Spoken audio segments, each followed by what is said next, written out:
Hello बच्चों, कैसे हो आप लोग? अच्छे होंगे बेटा। बेटा मैं आपको सिखा रही थी अनुवाद। अनुवाद में बेटा मैं आपको द्वितीय विभक्ति कर्म कारक से मैं आपको अनुवाद बता चुकी हूँ और आज मैं आपको समझाऊंगी तृतीय विभक्ति कर्ण कारक से। ठीक है बेटा, तो आज हम जान लेते हैं तृतीय विभक्ति कर्ण कारक से।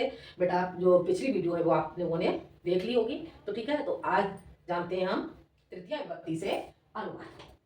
ठीक है बेटा, क्या जानेंगे? आज हम जानेंगे तृतीय विभक्ति। तृतीया तृतीया तृतीया विभक्ति से बेटा आज हम अनुवाद जानेंगे। ठीक है,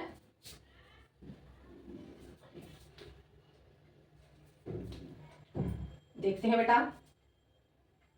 तृतीया तृतीया विभक्ति विभक्ति तृतीया विभक्ति, और बेटा इसमें हो जाएगा तृतीया विभक्ति में आपका कारक हो जाता है कर्ण कारक। कर्ण कर्ण कारक कारक। ठीक है बेटा, कर्ण कारक, और इसका बेटा आपका चिन्ह हो जाता है कर्ण कारक का चिन्ह। चिन्ह हो जाता है बेटा इसका इसका चिन्ह हो जाएगा बेटा आपका से। ठीक है, कर्ता ने कर्म को कर्ण से। ठीक है बेटा, इस तरह से आपका ये चिन्ह बन जाता है। तो अब जान लेते हैं बेटा हम इससे अनुवाद। ठीक है, तो बेटा कर्ण कारक से अनुवाद जानने के लिए, कर्ण कारक से अनुवाद जानने के लिए बेटा मैं आपको दो चार रूप समझा देती हूँ जिससे आपको ठीक से समझ में आ जाएगा। ठीक है, तो जान लेते हैं पहले हम इसके बारे में थोड़ा सा। कर्ण कर्ण कारक में यानी कि तृतीय विभक्ति में बेटा जो आपके रूप होते हैं, रूप किस तरह से चलते हैं, तो तृतीय विभक्ति के रूप आज मैं बताती हूँ आपको किस तरह से चलते हैं। बाकी मैं आपको रूप पहले ही समझा चुकी हूँ। ठीक है, तो जानते हैं बालकेन कैसे चलते हैं इसके रूप। बालकेन बालकेन बालकेन, और आपका इधर आ जाएगा बालकभ्याम। बालकभ्याम बालकभ्याम। ठीक है, बालकेन बालकभ्याम बालकैः बालकैः। ठीक है बेटा, ये इस तरह से आपका आ जाएगा बालक के रूप बालकेन बालकभ्याम बालकैः। अब जानेंगे बेटा ये हो गए आपके बालक के रूप, और बालिका के रूप तृतीय विभक्ति में कैसे चलते हैं। तो जानते हैं तृतीय विभक्ति में बालिका बालिकाया बालिकाया बालिकाभ्याम बालिकाभ्याम, और आपका हो जाएगा बेटा बालिकाभ्याम बालिकाभ्य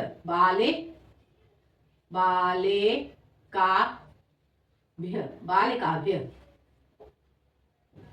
ठीक है बेटा, इस तरह से आपका हो जाएगा। और इसी में बेटा आपके हरि के रूप किस तरह से चलते हैं, तो हरि के रूप भी जान लेते हैं। हरिणा हरिणा हरिणा हरिभ्याम हरिभ्याम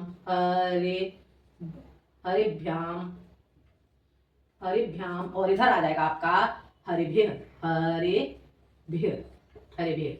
ठीक है बेटा, और अब जानते हैं हम गुरु के रूप तृतीय विभक्ति में कैसे चलते हैं। तो गुरु के रूप जान लेते हैं बेटा। गुरु के रूप तृतीय विभक्ति में आएंगे गुरुड़ा गुरुड़ा। ठीक है, और आ जाएगा आपका गुरुभ्याम गुरुभ्याम, और ये आ जाएगा आपका गुरुभ्य गुरुभ्य। ठीक है बेटा, गुरुभ्य। इतना आपको समझ में आ गया। इस तरह से बेटा आपके तृतीय विभक्ति में बालक बालिका हरि और गुरु के रूप चलते हैं। ओके क्लियर बेटा। अब हम जानते हैं बेटा इसमें तृतीय विभक्ति का सूत्र। ठीक है, सूत्र क्या होता है तृतीय विभक्ति में? अनेक सूत्र हैं। ठीक है, कई सूत्र हैं इसमें, तो मैं आपको इसके सूत्र के बारे में बताती हूँ। पहला सूत्र इसमें आपका हो जाता है बेटा सूत्र सूत्र हो जाएगा बेटा आपका साधकतम साधकतम कर्णम साधकतम कर्णम। ठीक है, क्या हो गया सूत्र आपका? साधकतम कर्णम। अब हम इसके बारे में जान लेते हैं। इसकी परिभाषा क्या है, जानते हैं बेटा। जिसकी संभावना से जिसकी जिसकी संभावना से कोई कार्य कोई कार्य कोई कार्य किया जाए किया जाए जाए उसमें उसमें तृतीया विभक्ति विभक्ति का प्रयोग होता है प्रयोग होता है, होता है। ठीक है बेटा, क्या हो गई परिभाषा? जिसकी संभावना से कोई कार्य किया जाए, जिसकी संभावना से कोई कार्य किया जाए उसमें तृतीया विभक्ति का प्रयोग किया जाता है। हो गया क्लियर बेटा? समझ आ गया इसकी परिभाषा? जिसकी संभावना से कोई कार्य किया जाए तो उसी में आपका तृतीया विभक्ति का प्रयोग होता है। हो गया क्लियर? अब हम जानते हैं बेटा, इससे अनुवाद जान लेते हैं। वह जल से वृक्षों को सींचती है। आपका वाक्य हो जाएगा वह जल से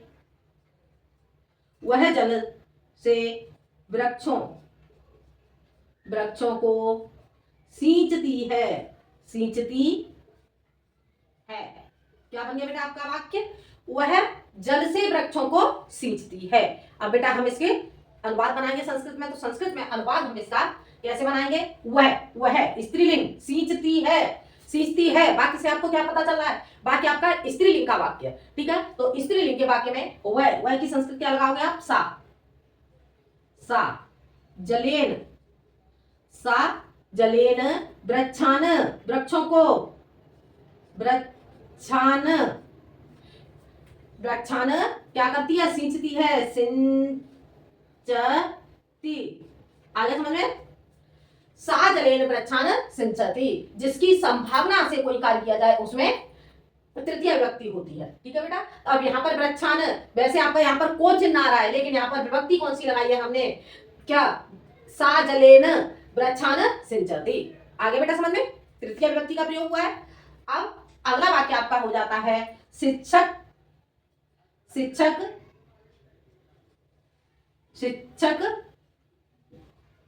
दंडे से, शिक्षक दंडे से छात्र को पीटता है, ठीक है। तो अब इसमें क्या लगाओगे आप? शिक्षक क्या कर रहा है? शिक्षक दंडे से छात्र को पीट रहा है, तो इसका अनुवाद कैसे बनाओगे? शिक्षक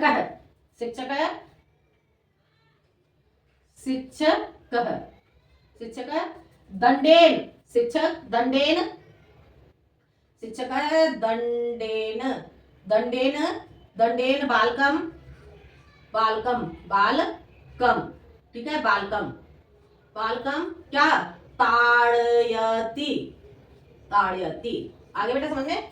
शिक्षक है दंडेन बालकम ताड़यति, बालम ताड़यति। यहाँ पे बेटा छात्रम भी लगा सकते हो, ठीक है। छात्रम ताड़यति, छात्रम ताड़यति। आगे बेटा समझ में? इस तरह से आपका ये वाक्य बन जाता है। आगे हम देखते हैं बेटा, आगे वाक्य देखेंगे हम। आगे वाक्य हो जाता है हमारा, राम ने बाण से रावण को मारा। राम ने बाण से रावण को मारा। देखो, राम ने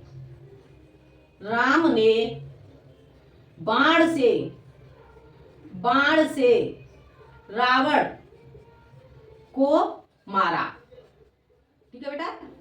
राम ने बाण से रावण को मारा। अब बेटा हमें ये वाक्य बनाना है, तो कैसे बनाएंगे बेटा हम इस वाक्य को? राम, देखो यहां ही देख लेते हैं हम। राम बाणेन,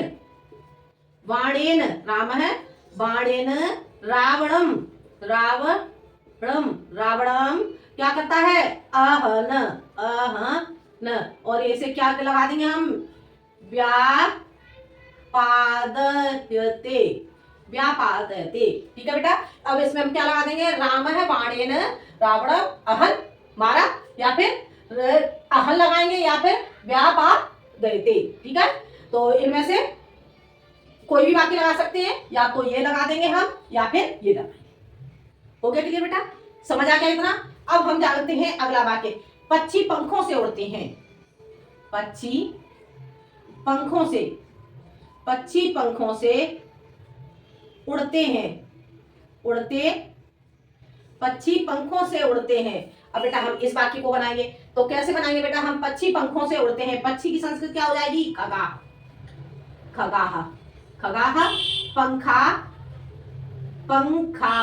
पंखाभ्याम। खगाह पंखाभ्याम क्या करते हैं उड़ने के लिए? उत्पतंती। आगे बेटा समझ में? खगाह पंखाभ्याम उत्पतन्ति, पक्षी पंखों से उड़ती हैं। हो गया क्लियर बेटा? समझ आ गया? इतना आपको समझ में आ गया होगा। खगा पंखाभ्याम, यहाँ पर हमने क्या लगा दिया? तृतीया विभक्ति का प्रयोग, ठीक है। और कितने पक्षी उड़ रहे हैं? खगा, बहुत सारे पक्षी उड़ रहे हैं, तो यहाँ पर उत्पतन्ति। हो गया क्लियर? बहुवचन की क्रिया आ जाएगी, बहुवचन का करता है तो यहाँ पर हमारी बहुवचन की क्रिया आ जाती है। हो गया क्लियर बेटा? इतना समझ में आ गया। अगला, हम लोग पैरों से चलते हैं। हम लोग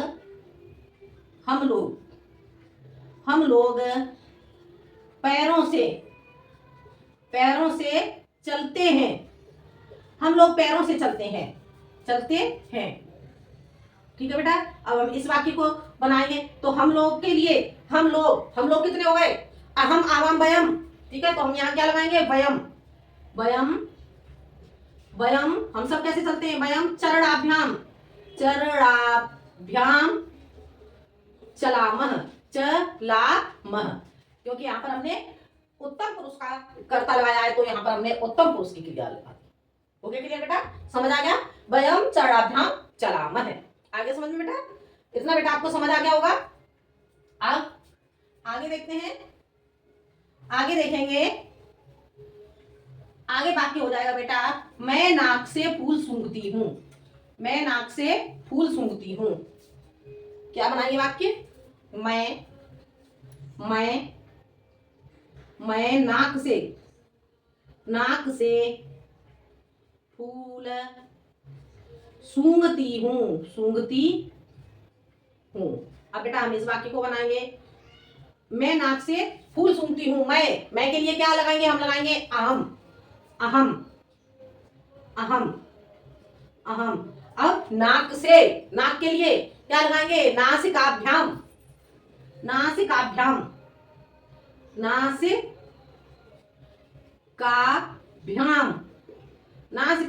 क्या करते हैं? पुष्पम क्या? जिघ्रामे।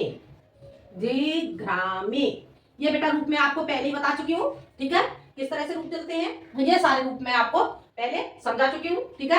अब बेटा देखो, मैं के लिए हम आ गया नासिकाभ्याम। नासिका में यहाँ पर बेटा हमने तृतीय विभक्ति का प्रयोग किया है, और इधर आ जाएगा आपका पुष्पम जिघ्रामे। ठीक है बेटा? ये इतना बेटा आपको समझ में आ गया होगा। अगला वाक्य देखते हैं। मजदूर फावड़े से जमीन को खोदता है। मजदूर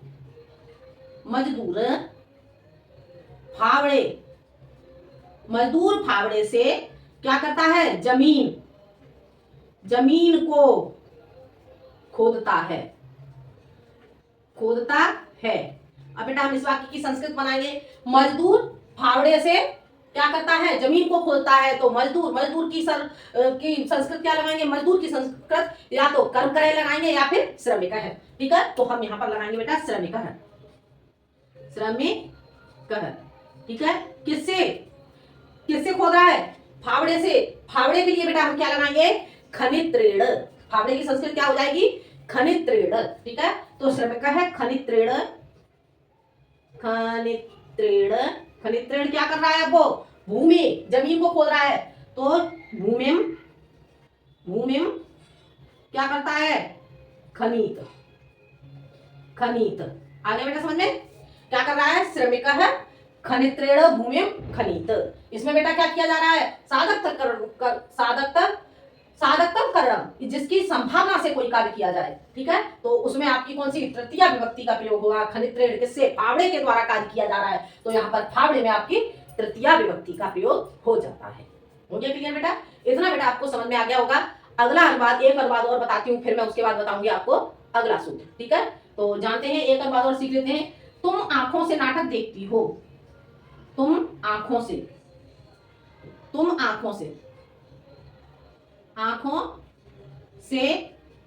नाटक देखती हो।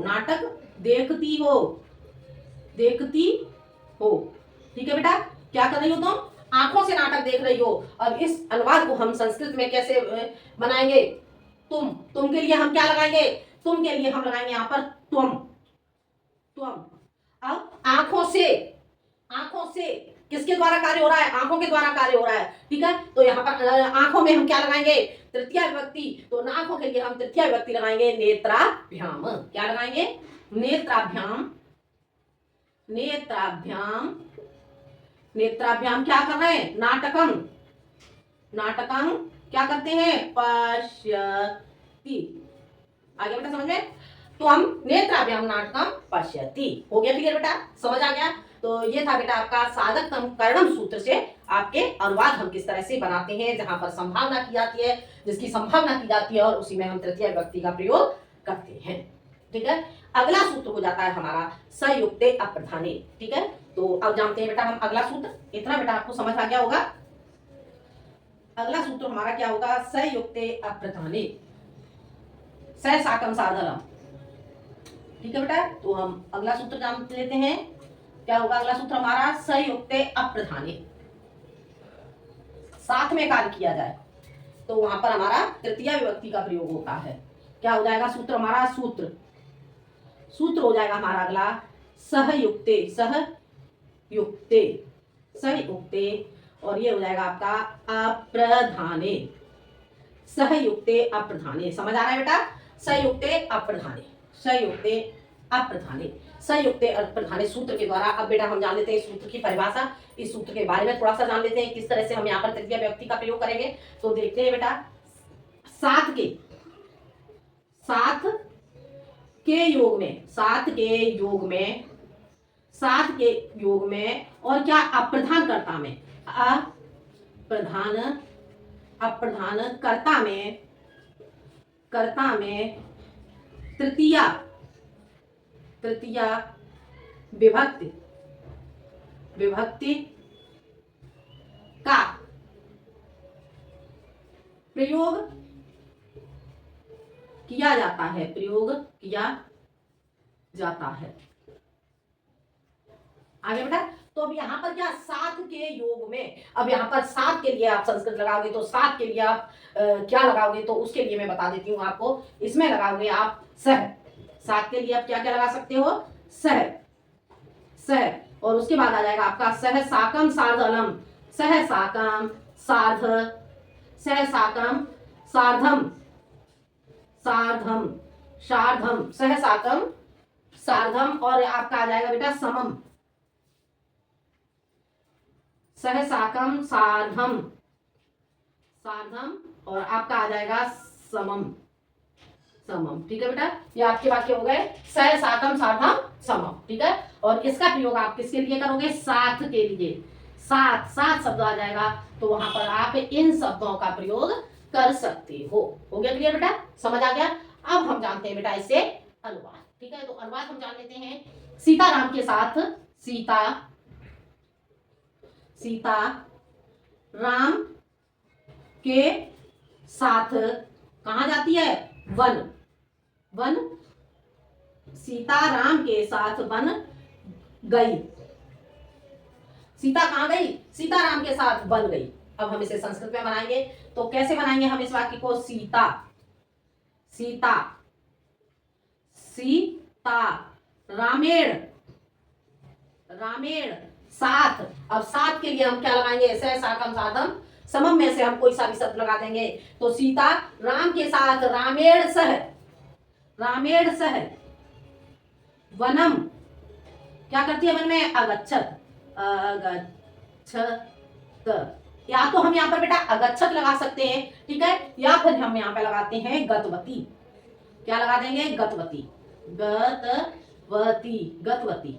ठीक है, दोनों में से कोई सा भी एक शब्द लगा देंगे, सीता रामेण सह वनम अगच्छत या फिर गतवती। हो गया क्लियर बेटा, ये आपका हो जाता है, इतना आपको समझ आ गया होगा।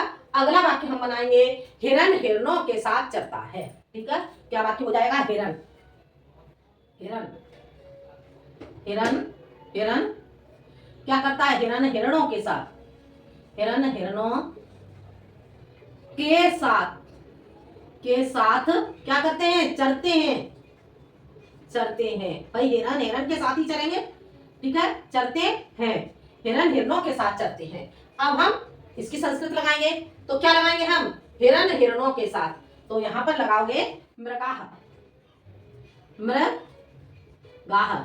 हिरण को क्या कहते हैं संस्कृत में, हिरण को कहते हैं संस्कृत में मृग। ठीक है, तो हिरण हिरणों के साथ चलते हैं, तो यहाँ पर हिरण कितने हैं, बहुत सारे हिरण हैं, तो इसलिए यहाँ पर क्या लगाएंगे हम, मृगाह। तो मृगाह, मृगयः, अब यहाँ पर हमने तृतीया लगा दी, मृगयः, मृगयः, मृगयः, मृगयः, मृगयः सह चरंती, चरंती। आगे बेटा समझ में क्या हो गया? मृगा मृगयः सह चरंती। ठीक है, अगला वाक्य, तुम मेरे साथ घर, तुम मेरे साथ घर चले, तुम मेरे साथ, तुम मेरे साथ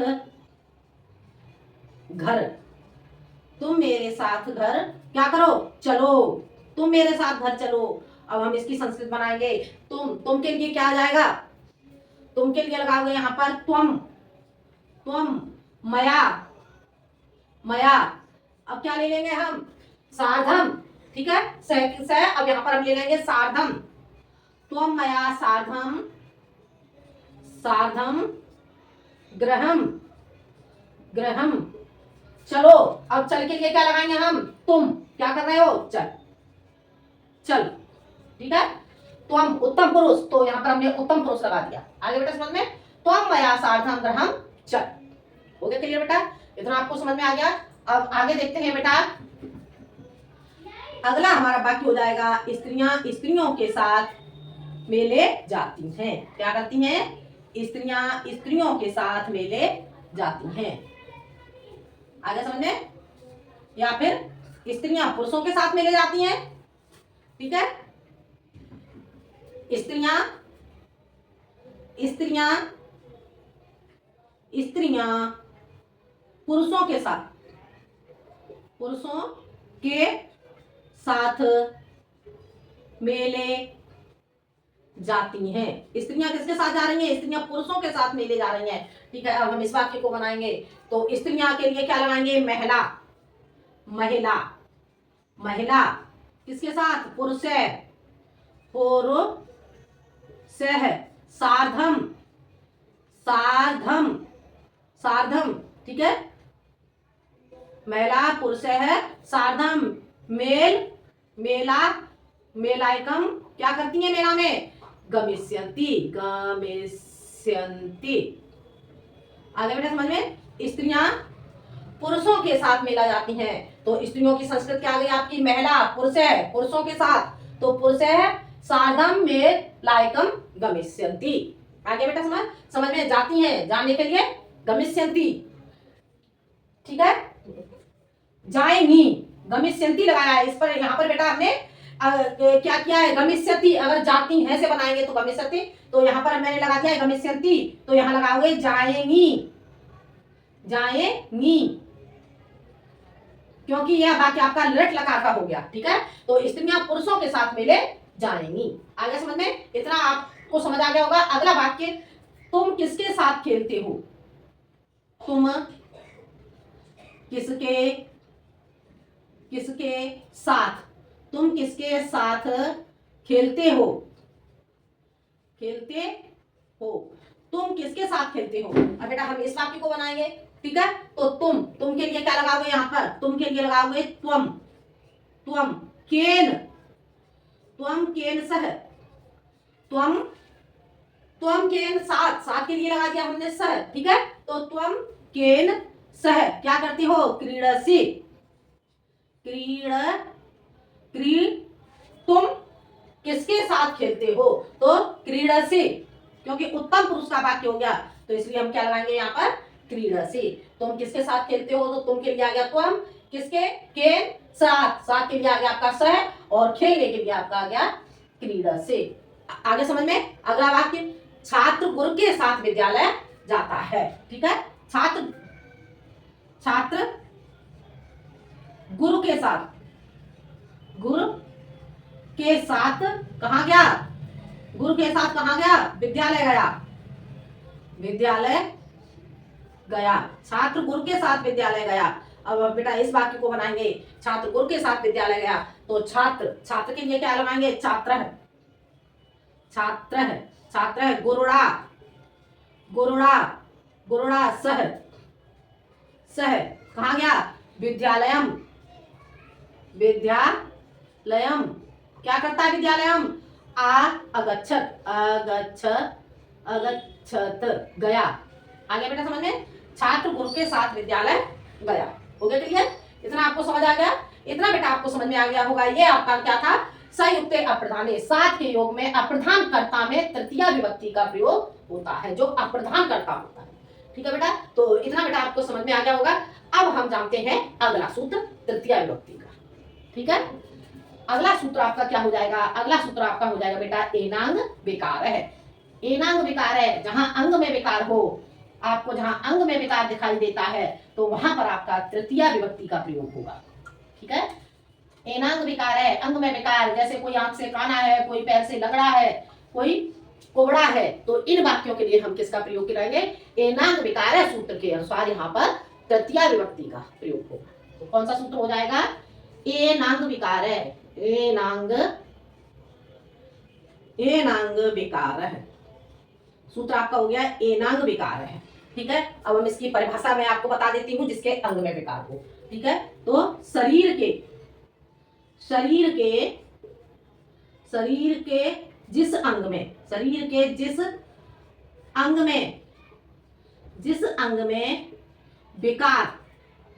विकार हो उस अंग में क्या करते हैं? उस अंग में तृतीया विभक्ति, उस अंग में तृतीया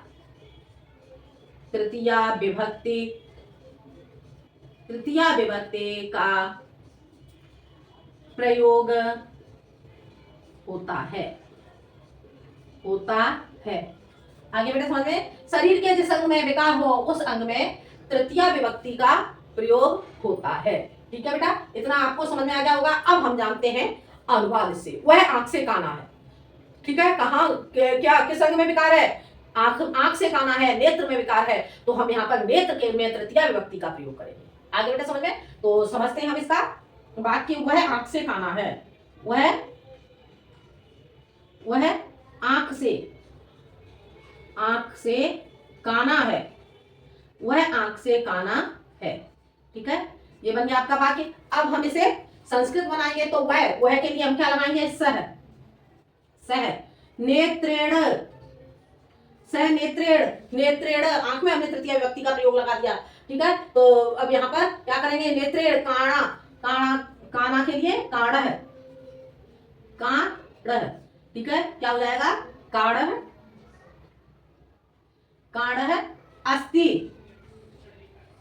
अस्थि। आगे समझ में? वो क्या है? नेत्र से काना है। अगला वह पीठ से कुबड़ा है। वह पीठ से कैसा है? कुबड़ा है। अब इस वाक्य को बनाएंगे हम। वह पीठ से कैसा है? कुबड़ी है। ऐसे लिख लो, कुबड़ी है। कौन थी? पीठ से कुबड़ी कौन थी? कुब्जा, जिसे श्री कृष्ण से सीधा किया था। ठीक है? तो अब वह पीठ से, तो वह के लिए लगाएंगे हम सा। ठीक है? सा किससे? पीठ से। पीठ के लिए हम क्या लगाएंगे? कट्या। ठीक है? कट्या। सा कट्या कैसी है? कुबड़ी के लिए हम कैसी लगाएंगे? नक्रा। ठीक है? क्या लगाएंगे? नक्रा। और कैसी है के लिए हम क्या लगाएंगे? अस्थि। आगे समझ में? वह कैसी है? वह पीठ से कुबड़ी है। वह के लिए आपका सा आ गया। पीठ से में आपका आ गया कट्या, और कुबड़ी के लिए लगा दिया नक्रा अस्थि। आ गया समझ में? ये वाक्य आपको समझ में आ गया होगा।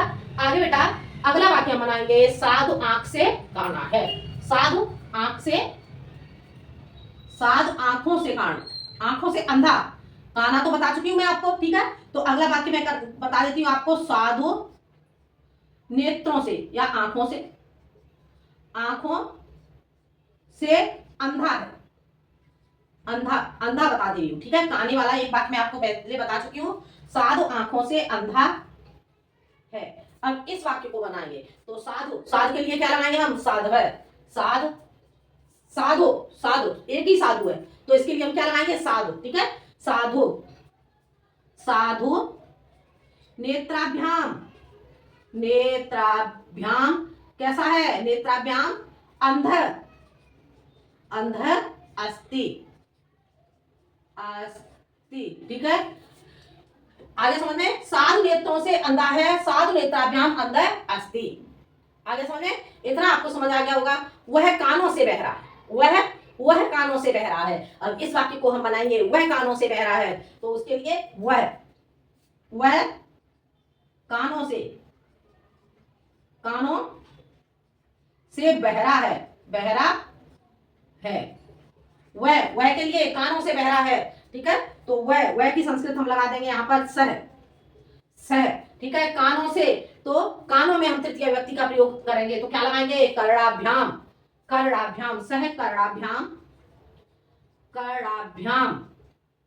सह कर्णाभ्याम कैसा है, बहरा, तो बधिरः अस्ति। आगे समझ में बेटा, क्या हो गया, सह कर्णाभ्याम बधिरः अस्ति, ठीक है। ये आपका एनांग विकार सूत्र के द्वारा हो गया। जहां कहीं भी आपका अंगों में विकार होता है तो उस समय उस अंग में आपको तृतीया विभक्ति का प्रयोग करना होता है, एनांग विकार सूत्र के अनुसार।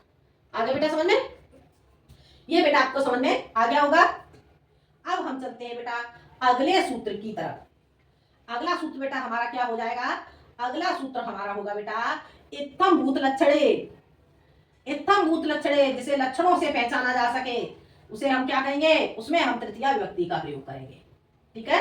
क्या हो जाएगा आपका, इत्थम भूत लक्षणे। इत्थम सूत्र हमारा क्या हो जाएगा, इत्थम भूत लक्षणे, इत्थम भूत लक्षणे, जिसे लक्षणों के द्वारा पहचाना जाए, तो वहां पर हम तृतीया विभक्ति का प्रयोग करेंगे, इत्थम भूत लक्षणे, ठीक है बेटा। तो अब हम जान लेते हैं इसकी परिभाषा। जहां क्या हो, जहां लक्षणों से किसी का अनुमान हो, जहां लक्षणों से किसी का अनुमान हो, उसमें क्या होगा, उसमें तृतीया विभक्ति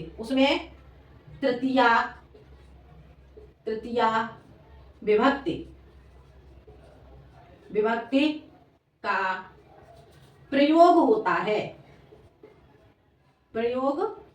है, ठीक है। आगे बेटा समझ में, जहां लक्षणों से किसी का अनुमान हो तो वहां उसमें तृतीया विभक्ति का प्रयोग होता है, लक्षणों के द्वारा, ठीक है। तो समझ लेते हैं हम इससे अनुवाद, तो उसके आपको समझ में आ जाएगा।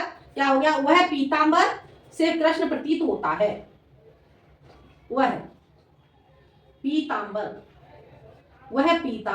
से कृष्ण प्रतीत होता है, कृष्ण प्रतीत होता है। क्या होता है, वह पीतांबर से कृष्ण प्रतीत होता है। अब हम इस वाक्य को बनाएंगे, तो कैसे बनाएंगे, वह की संस्कृत क्या लगाएंगे हम, सह पीतांबरेण,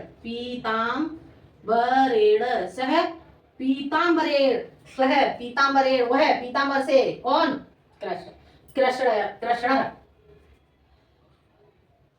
कृष्ण, ठीक है। अब क्या होता है, प्रतीयते। आगे समझ में, क्या बना दिया हमने, सह पीतांबरेण कृष्ण प्रतीयते। अब हम प्रतीयते की जगह पर क्या लगा सकते हैं, प्रतीयते की जगह पर हम लगा सकते हैं लक्ष्यते, ठीक है। क्या लगा देंगे, लक्ष्यते भी लगा सकते हैं, लक्ष्यते, दोनों में से कोई भी एक शब्द लगा सकते हैं। आगे समझ में, अगला वाक्य, वह जटाओं से साधु प्रतीत होता है, वह किसके द्वारा, जटाओं के द्वारा साधु प्रतीत हो रहा है। तो हम यहाँ पर वाक्य बनाएंगे क्या, वह जटाओं से साधु प्रतीत होता है, वह जटाओं से साधु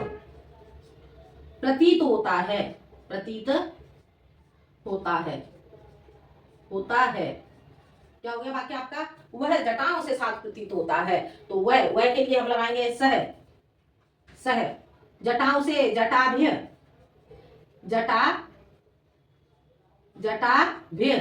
सह जटाभ्य, ठीक है। जटाओं से, जटाभ्य, साधु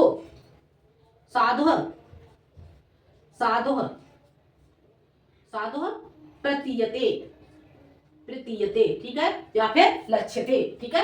आगे समझने, वह जटाओं से साधु प्रतीत होता है, तो क्या हो गया, सह जटाभ्य साधु प्रतीयते। अगला वाक्य, वह दाढ़ी से मुसलमान प्रतीत होता है। दाढ़ी के द्वारा अंदाजा लगाया जा रहा है कि वह दाढ़ी से मुसलमान प्रतीत होता है। क्या बनाएंगे, वह दाढ़ी, दाढ़ी से मुसलमान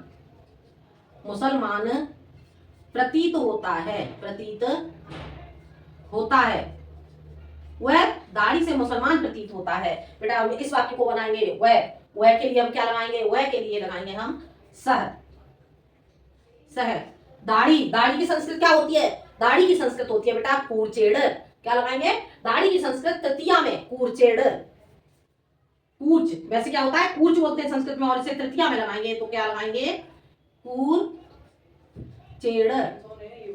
कूर्चेड़। कैसे, कौन प्रतीत हो रहा है, कूर्चेड़, वह कूर्चेड़ मुसलमान। ठीक है, मुसलमान। तो क्या लगाएंगे इसमें, मुस्लिम प्रतीयते या लक्ष्यते। ठीक है, स कूर्चेड़ मुस्लिम प्रतीयते। ठीक है, अब मैं दाहिने हाथ से लिखती हूँ। ठीक है, क्या करती हूँ, मैं दाहिने हाथ से लिखती हूँ। अब यहाँ पर हाथ के द्वारा बताया जा रहा है तो क्या लिखेंगे, मैं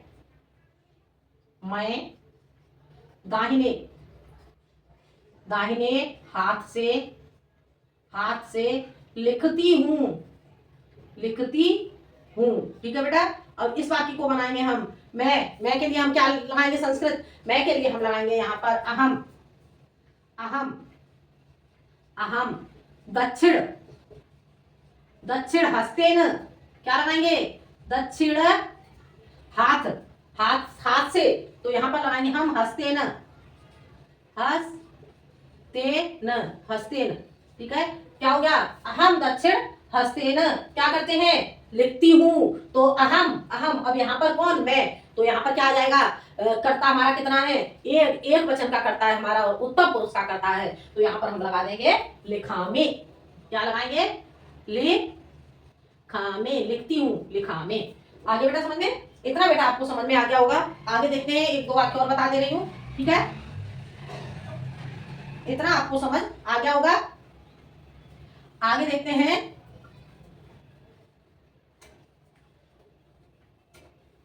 अगला वाक्य हमारा हो जाता है, हाथी सूंड से जल पीता है। ठीक है, हाथी सूंड से जल पीता है। हाथी सूंड से जल पीता है। हाथी सूंड से जल पीता है, तो हाथी को क्या कहते हैं संस्कृत में, हाथी को क्या कहेंगे हम संस्कृत में, हाथी को हम संस्कृत में कहते हैं बेटा गजर। ठीक है, सूंड को क्या कहते हैं संस्कृत में, करेड़। ठीक है, क्या लगाएंगे हम यहाँ पर, करेड़। क्या पी रहा है, करेड़ जलम, पीना के लिए। अब अकेला हाथी पी रहा है, एक हाथी करेड़ जलम, एक हाथी पी रहा है, तो यहाँ पर हम क्या लगाएंगे, पिबती। आगे बेटा समझ में, हाथी सूंड से जल पीता है तो गजर करेड़ जलम पिबती। आगे समझ में, अगला वाक्य, हम सब आंखों से देखते हैं। हम सब आंखों से देखते हैं। ठीक है बेटा, अब हम इस वाक्य को बनाएंगे, हम सब के लिए अहम आवाम बयाम। ठीक है, तो हम क्या लगाएंगे, हम सब के लिए हम बयाम किससे देख रहे हैं, आंखों से। तो आंखों की संस्कृत में आपको पहले भी बता चुकी हूँ, आंखों की संस्कृत क्या लगाएंगे, नेत्राभ्याम। ठीक है, क्या लगाएंगे, नेत्राभ्याम। क्या करना है, देखते हैं, तो क्या करना है, हम सब, तो पश्यामि पश्यामः पश्यामः, क्या लगाएंगे, पश्यामः। आगे बेटा समझ में, इस तरह से आपका ये वाक्य बन जाता है, हम सब आंखों से देखते हैं। मैं गेंद से खेलूंगा। मैं गेंद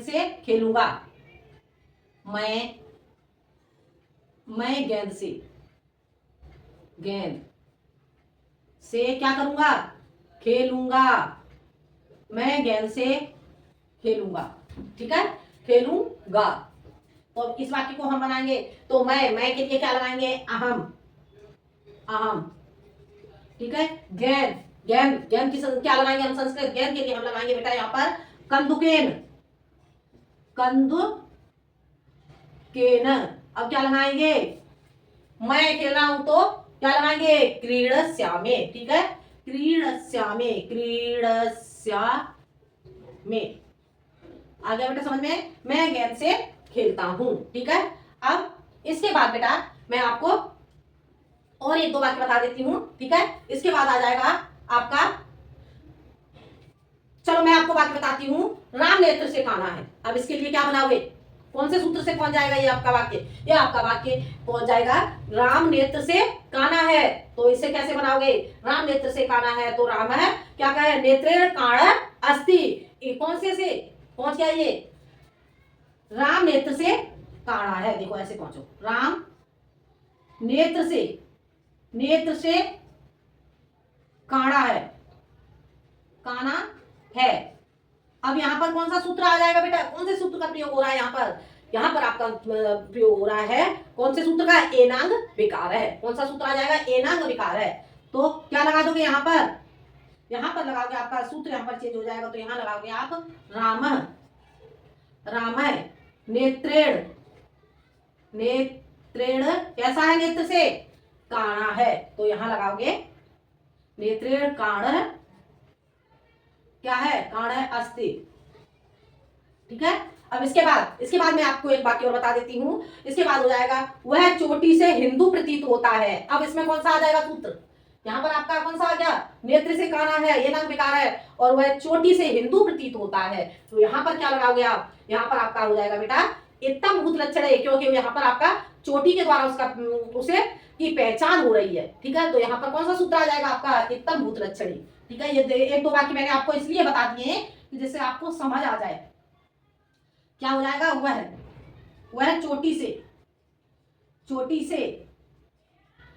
हिंदू प्रतीत होता है, हिंदू प्रतीत होता है, होता है। अब यहाँ पर आपका आ जाएगा इत्तम भूत लक्षणे सूत्र के द्वारा। अब यहाँ पर आपका क्या वाक्य बन जाएगा, सह, सह किससे, चोटी से, चोटी का आपका आ जाएगा शिखायाम,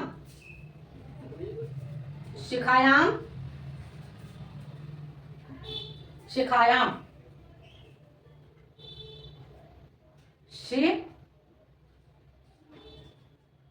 शिखायाम प्रतीयते, प्रतीयते। आगे बेटा समझ में, इसलिए मैंने आपको ये कुछ वाक्य अलग बता दिए हैं, हम सब आंखों से देखते हैं। ठीक है, मैं गेंद से खेलूंगा, ये मैंने और दूसरे ले लिए आपके हैं, लेकिन इसमें तृतीया विभक्ति का ही प्रयोग हुआ है। ठीक है, तो ये बेटा आपको समझ में आ गए होंगे इतने। अब हम चलते हैं अगले सूत्र की तरफ। ठीक है, इसमें मैंने कुछ वाक्य आपके मिक्स कर दिए हैं जिससे आप ठीक से समझ लें। अगला अगला सूत्र हो जाएगा आपका प्रकृत्यादिभ्य उपसंख्यानम। क्या हो जाएगा, प्रकृत्यादिभ्य उपसंख्यानम, प्रकृत्यादिभ्य क्या हो जाएगा, उपसंख्यानम, उपसंख्यानम, प्रकृत्यादिभ्य उपसंख्यानम, ये आपका सूत्र बन जाता है। ठीक है बेटा, अब हम जानते हैं सूत्र के बारे में। प्रकृत्यादिभ्य, प्रकृति स्वभाव, ठीक है, तो जाति गोत्र आदि के द्वारा। ठीक है, तो जानते हैं हम प्रकृत्यादिभ्य के परिभाषा पहले हम जान लेते हैं। इसमें प्रकृति, प्रकृति, प्रकृति स्वभाव, स्वभाव नाम गोत्र, गोत्र, और आपका आ जाएगा बेटा जाति क्रिया, जाति क्रिया विशेषण, विशेषण, विशेषण, जाति क्रिया विशेषण, और आपका आ जाएगा सुख तथा दुख, सुख तथा दुख, अन्यान्यों, अन्यान्यों, अन्यान्यों के योग में, योग में तृतीया विभक्ति, योग में तृतीया विभक्ति, विभक्ति का प्रयोग, प्रयोग होता है, होता है। ठीक है, आगे बेटा समझ में। प्रकृति, स्वभाव, नाम, गोत्र, जाति, क्रिया, विशेषण, सुख तथा दुख, अन्यान्यों के योग में तृतीया विभक्ति का प्रयोग होता है। ये आपकी हो गई प्रकृत्या दिव्य उपसंख्यानम सूत्र के अनुसार। ठीक है, अब हम जान लेते हैं बेटा इस सूत्र से आपके अनुवाद। भरत प्रकृति से राम के भक्त हैं। क्या हो जाएगा? भरत। बाकी क्या बनाएंगे हम? भरत प्रकृति से कैसे हैं?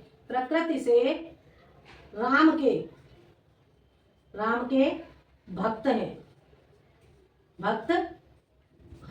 अब बेटा हम इस वाक्य को बनाएंगे। भरत प्रकृति से राम के भक्त हैं, तो भरत है प्रकृत्या, कैसे? प्रकृत्या। ठीक है, अब इसे हम क्या भी लगा सकते हैं? प्रकृत्या, प्रकृति से या स्वभाव से। ठीक है, तो हम इसे क्या लगाएंगे? स्वभावेन, स्वभावेन। ठीक है, प्रकृति से या स्वभाव से कैसे है? प्रकृति, भरत प्रकृति से राम के भक्त हैं। ठीक है, तो कैसे क्या लगाएंगे यहाँ पर? भ्रात भक्त है, भाई के भक्त हैं, राम के भक्त हैं। राम की जगह पे ले लो बेटा भाई के भक्त हैं। ठीक है, भाई के भक्त हैं। ठीक है, भरत प्रकृति से भाई के भक्त हैं, तो भ्रातृ भक्त है या फिर राम भक्त है, दोनों तरह से लगा सकते हो। अगर यहाँ पर राम से लगाओगे तो लगाओगे राम भक्त है, और भाई से लगाओगे तो क्या लगाओगे? भ्रातृ भक्त है। ठीक है, तो क्या लगाओगे? भ्रातृ भक्त थे। ठीक है, तो भरत है प्रकृत्या या स्वामीन भ्रातृ भक्त है। भ्रातृ भक्त है आसी थे। ठीक है, तो क्या आ जाएगा? भरत प्रकृति से भाई के भक्त थे, तो भरत है प्रकृत्या या स्वामीन भ्रातृ भक्त आसी। और है के लिए क्या लगा दोगे? है के लिए लगाओगे अस्ति, थे होगा तो लगाओगे आसी। आगे बेटा समझ में? ये वाक्य आपको बेटा समझ में आ गया होगा। अगला वाक्य हम देखते हैं। अगला वाक्य हम देख लेते हैं कि मान लो मैं नाम के लिए ले रही हूं, तो मैं अपना ही नाम ले लेती हूँ नाम से, कि वह नाम से सपना है। ठीक है, मैं अपना ही नाम ले लेती हूँ उसमें, वह नाम से सपना है।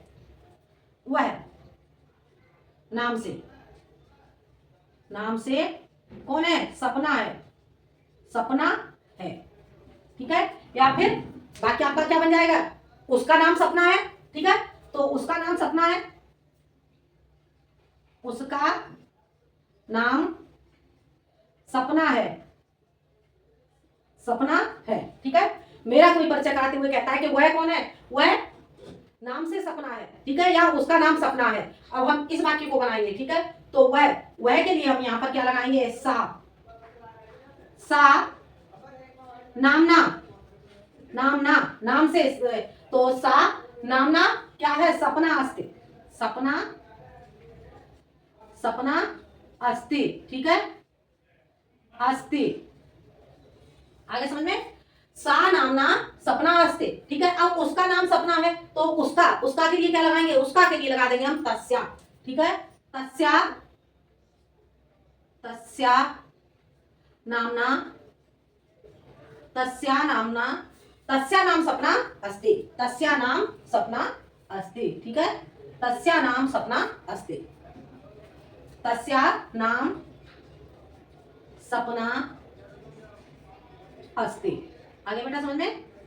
तस्या नाम सपना अस्ति, उसका नाम सपना है, तो तस्या नाम सपना अस्ति। ठीक है, और वह नाम से सपना है, तो सा नामना सपना अस्ति। ठीक है, अगला वह गोत्र से क्या है? गोत्र से गर्ग है। वह गोत्र से कौन है? गोत्र से गर्ग है। ठीक है, तो वह के लिए हम क्या लगा देंगे? वह के लिए लगाएंगे सह। गोत्रेण गर्ग अस्ति। आगे बेटा समझ में? सह गोत्रेण गर्ग अस्ति। अगला मैं सरलता से, अगला वाक्य हो जाएगा मैं सरलता से चल सकती हूं। मैं सरलता से चल सकती हूं। ठीक है बेटा, क्या हो जाएगा वाक्य में, सरलता से चल सकती हूँ।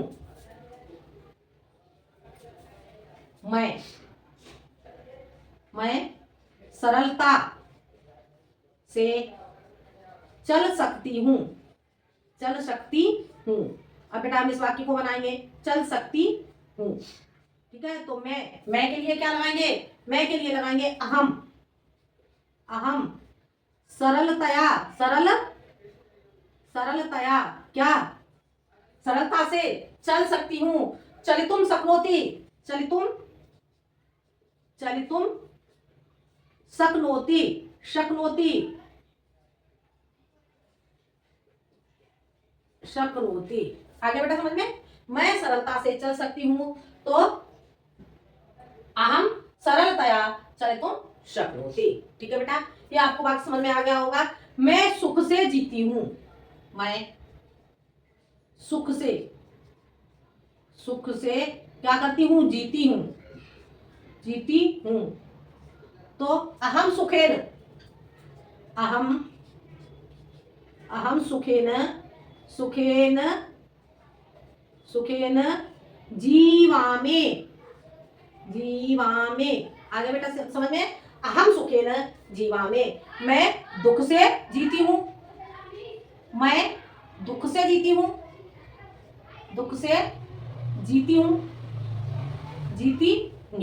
अब बेटा हम इस वाक्य को बनाएंगे, मैं दुख से जीती हूँ। तो अब इसे कैसे बनाएंगे, मैं के लिए क्या लगाएंगे, अहम।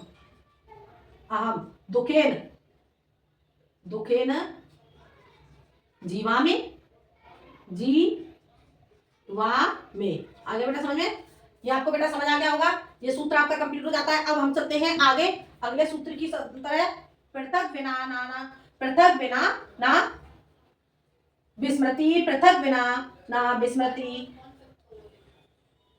अगला सूत्र आपका हो जाएगा बेटा, पृथक बिना ना विस्मृति यान तस्याम।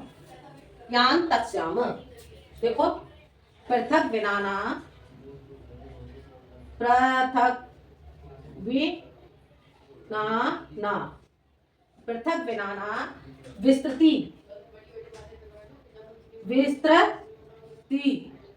विस्तृति यान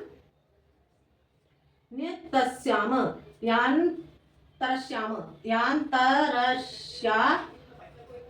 आगे बेटा समझ में क्या हो जाएगा आपका सूत्र, पृथक बिनाना विस्तृति यानी तरश्याम।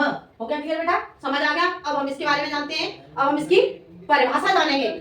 तो इसकी परिभाषा क्या लिखेंगे हम, तो देखते हैं। इसकी परिभाषा आ जाएगी बेटा, पृथक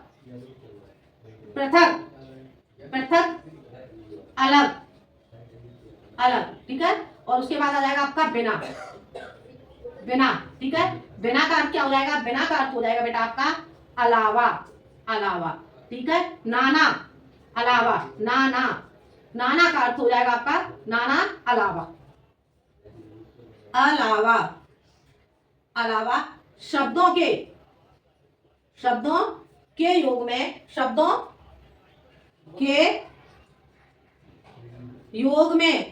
योग में तृतीया तथा अन्य विभक्तियां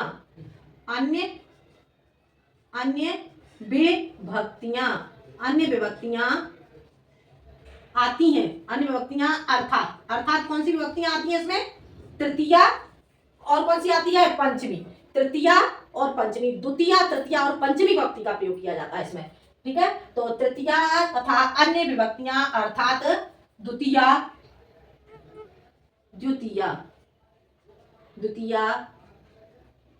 द्वितीया तथा पंचमी भी आती है, तथा पंचमी भी आती है, ठीक है बेटा। कौन कौन सी विभक्ति आ जाती है इसमें आपकी आ जाती है बेटा, कौन कौन सी, द्वितीया, तृतीया और आपकी आ जाती है बेटा पंचमी। आगे बेटा समझ में, इन विभक्तियां का प्रयोग होता है इस सूत्र में। तो ठीक है, अब हम जानते हैं पुत्र के बिना घर सूना है। वाक्य आपका क्या हो जाएगा, पुत्र के बिना घर सूना है। पुत्र के बिना घर सूना है। बेटा आप ये लो, आप ये लिख लें, ठीक है, परिभाषा, जिससे आपको समझ में आ जाए।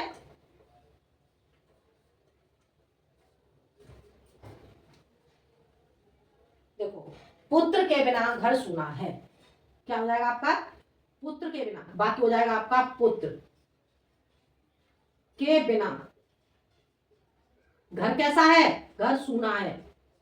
पुत्र के बिना घर सूना है।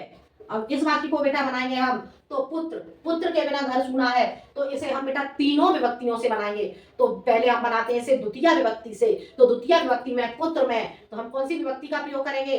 पुत्र में हम लगाएंगे द्वितीय विभक्ति। तो द्वितीय विभक्ति से आ जाएगा हमारा पुत्रम,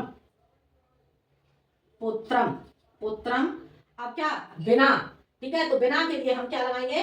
बिना के लिए बेटा हम लगाएंगे हमें पुत्रम बिना, या तो हम बिना लगा देंगे यहाँ पर, ठीक है बेटा, पुत्रम बिना, या फिर हम इसमें लगा देंगे नाना, नाना, ठीक है, दोनों में से कोई भी एक शब्द लगा सकते हैं। पुत्रम बिना या नाना ग्रहम, ग्रहम शून्यम, शून्यम अस्ति, अस्ति। अब बेटा हम यहाँ पर पुत्रम बिना नाना ग्रहम शून्यम अस्ति, अब हम इसे बनाएंगे हम बेटा कौन सी विभक्ति से? ये हमने बनाया द्वितीय से। अब हम इसे बनाते हैं हम बेटा तृतीय विभक्ति से। तो पुत्रम की जगह क्या आ जाएगा? पुत्रेण, पुत्रेण बिना, ठीक है, या नाना ग्रहम शून्यम अस्ति, शून्यम अस्ति। हो गया क्लियर? और अगर हम बेटा यहाँ पर पंचमी विभक्ति से बनाते हैं, तो पंचमी से हमारा क्या आ जाएगा? पुत्रात, पुत्रात बिना या फिर नाना ग्रहम शून्यम अस्ति। हो गया क्लियर बेटा? समझ आ गया? ये यहाँ पर बेटा आपका क्या हो गया? इसमें सिर्फ आपका पुत्र में आपकी विभक्ति चेंज हो जाती है। हो गया क्लियर? इतना आपको समझ आ गया होगा। अगला वाक्य हम देखते हैं। अगला वाक्य हमारा हो जाएगा राम के बिना अयोध्या सूनी है, राम के बिना अयोध्या सूनी है, राम के बिना अयोध्या सूनी है, राम के बिना, राम के बिना अयोध्या, अयोध्या सूनी है, राम के बिना अयोध्या सूनी है। अब बेटा हम इस वाक्य को बनाएंगे, राम के बिना अयोध्या सूनी है, तो यहां पर हम क्या लगाएंगे? राम के लिए रामम बिना, रामम बिना, रामम, रामम बिना, बिना, ठीक है बेटा, बिना, या फिर आपका क्या हो जाएगा? नाना, नाना अयोध्या, अयोध्या कैसी हो गई? शून्य अस्ति, ठीक है, शून्य अस्ति, शून्य अस्ति, अयोध्या शून्य, शून्य अस्ति, अस्ति, ठीक है। बाकी आपका क्या बन गया? रामम बिना, रामम बिना अयोध्या शून्य अस्ति, या रामम नाना अयोध्या शून्य अस्ति। अब हम इसे बेटा क्या करेंगे? हम इसे अब तृतीया से बनाएंगे। तो तृतीया में रामम की जगह आपका हो जाएगा रामेण, रामेण। बाकी का आपका वाक्य पूरा वही रहेगा, रामेण बिना या नाना अयोध्या शून्य अस्ति। अगर यहाँ पर बेटा हम आपका बेटा हम उससे बनाते हैं, पंचमी से बनाते हैं, तो पंचमी से हमारा हो जाएगा रामात, रामात, ठीक है बेटा। कौन कौन सी विभक्ति का प्रयोग है इसमें? ठीक है, रामात। पंचमी से हमारा क्या बन गया? इसमें द्वितीय से आपका बन गया रामम, तृतीय से हो गया रामेण, और पंचमी से हो जाएगा बेटा आपका रामात।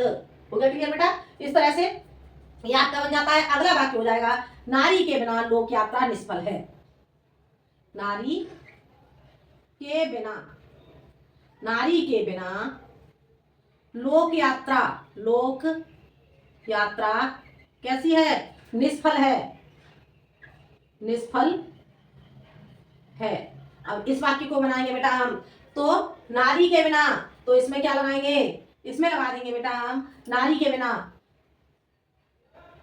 नारी बिना, ठीक है, नारी बिना, ठीक है, बिना या नाना, नाना, नारी बिना, नारी बिना नाना, लोक यात्रा, लोक यात्रा कैसी है? लोक यात्रा कैसी है? लोक यात्रा निष्फल है तो निष्फला अस्ति, निष्फला, निष्फला अस्ति, निष्फला अस्ति, अस्ति। ठीक है बेटा। अब हम तृतीया से बनाएंगे, तो इसमें लगा देंगे बेटा नार, नार्यया, नार्यया, नार्यया बिना नाना लोक यात्रा निष्फला अस्ति, निष्फला अस्ति। ठीक है बेटा। अब जैसे ही हम यहाँ पर पंचमी से बनाएंगे, तो पंचमी से हमारा हो जाएगा नार्या, नार्या बिना नाना लोक यात्रा निष्फला अस्ति। आ जाएगा बेटा समझ में। ये इस तरह से आपका वाक्य बन जाता है। ठीक है। तो ये था बेटा आपका तृतीया विभक्ति और आपका करण कारक से। ये बेटा मैंने आपको फर्स्ट पार्ट इसका बताया है, और बाकी का मैं बताऊंगी आपको तृतीया विभक्ति के अन्य सूत्र में बताऊंगी आपको अगले पार्ट में। ठीक है। तो ये बेटा आपको समझ में आ गया होगा। तो आज के लिए इतना ही, मिलते हैं हम अगले वीडियो में एक नए टॉपिक के साथ। नया टॉपिक क्या होगा बेटा, आपका तृतीया विभक्ति का ही होगा, आपका करण कारक का ही। जो आगे के आपके सूत्र रह गए, आगे के सूत्रों से मैं आपको बताऊंगी। ठीक है। तो आज के लिए इतना ही, धन्यवाद।